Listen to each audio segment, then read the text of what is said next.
Assalamualaikum warahmatullahi wabarakatuh. Perkenalkan, nama saya Arifinda Junianto Putra, NIM 21086337. Baiklah, pada kesempatan kali ini saya akan menyampaikan hasil dari kerja saya, yaitu tentang penyusunan dan pemaparan jurnal atau artikel.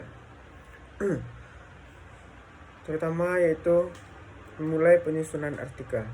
Tidak terlalu susah, namun juga tidak terlalu gampang. Tujuannya yaitu menyampaikan sesuatu media, jurnal sebagai bagian dari media komunikasi ilmiah. Aturan yang mengikat itu pedoman dan aturan penulisan, fungsi, diantaranya fungsi ilmiah, fungsi sosial, dan fungsi ekspresi. Aspek penulisan, aspek isi, kajian bidang keilmuan, aspek bahasa, dan aspek sajian. Yang kedua itu ciri artikel ilmiah dan proses penulisan. Yang pertama, objektif, rasional, kritis, dan pembaharu.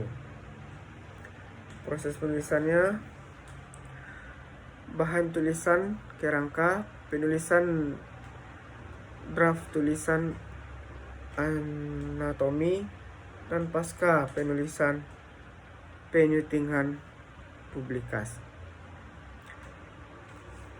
Pra penulisan, pencarian dan pengembangan gagasan, bobot permasalahan, urgensi, orisinalitas, kemutakhiran, kedalaman gagasan, pengungkapan gagasan, ragam bahasa, hal-hal teknis penulisan. Pemahaman metode, penelitian kualitatif dan penelitian kuantitatif. Pencarian referensi, buku atau jurnal, dan sebagainya. Data dan pencarian naskah. Penulisan bersifat universal, mengacu pada ragam bahasa tulis yang baku, gaya bahasa selingkung,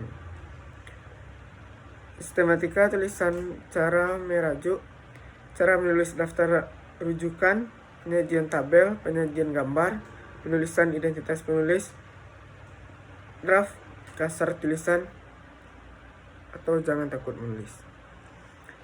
Anatomi penulisan. Pertama, judul, nama penulis, abstrak, kata kunci, pendahuluan, landasan teoritis, metode, hasil dan pembahasan, simpulan dan saran, dan daftar pustaka. Abstrak, ringkas dan padat tentang ide-ide yang paling penting, memuat masalah atau rujukan penelitian, tujuan penelitian, prosedur penelitian. Satu paragraf, umumnya maksimal 200 kata. Ringkasan hasil penelitian, tidak ada singkatan, kutipan, tabel, gambar, atau merek dagang, dalam bahasa Indonesia dan Inggris. Kata kunci. Kata kunci atau istilah yang dibahas untuk memudahkan penulisan artikel, penelusuran artikel, mempunyai makna yang khas dan jelas. 3-5 kata istilah yang dibahas di dalam artikel ada di dalam judul atau pembahasan, sebaiknya mengacu pada thesaurus. Bidang ekonomi mengacu pada JEL, classification, pendahuluan. Latar belakang atau rasional penelitian, uraian permasalahan yang akan diteliti. Status ilmiah disertai sumber acuan, data atau referensi. Pernyataan umum, tidak perlu sumber acuan. Wawasan rencana pemecahan masalah, rumusan tujuan penelitian, umumnya 3-4 paragraf. Landasan teoritis atau empiris. Versi teori konsep utama digunakan dalam penelitian, studi terdahulunya yang relevan dengan penelitian, adopsi dan modifikasi modal penelitian.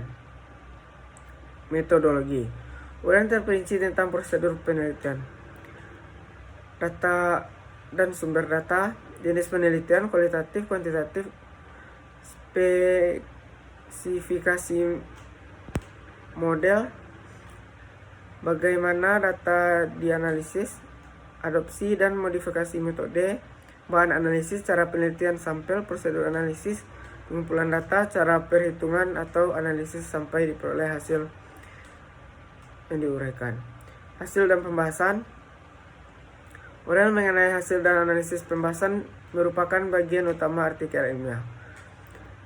Yang pertama, penyajian bersistem diperjelas dengan ilustrasi, tabel dan gambar. Tabel dan gambar sederhana. Data ilustrasi harus ditafsirkan dalam uraian dan memperhatikan masalah.